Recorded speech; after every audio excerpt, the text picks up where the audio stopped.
i encara ens fotrà la bronca. Quina vida tinc. Va. Mai no hauria pensat que acabaria servint birres en un bar com aquest. Mai no hauria imaginat que la vida em portaria netejat amb pobrets.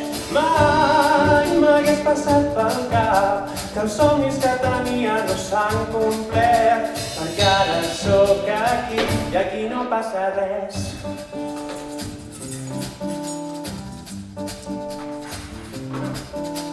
Si m'haguessis escoltat, no et trobaria cada nit dormint al meu sofà.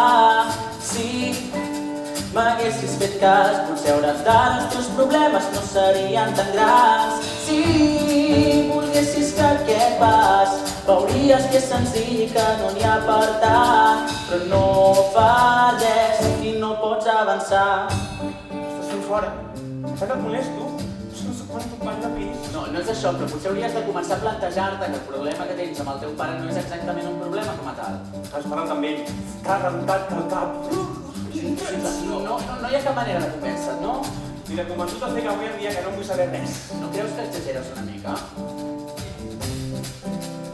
Tu no entens el que em passa.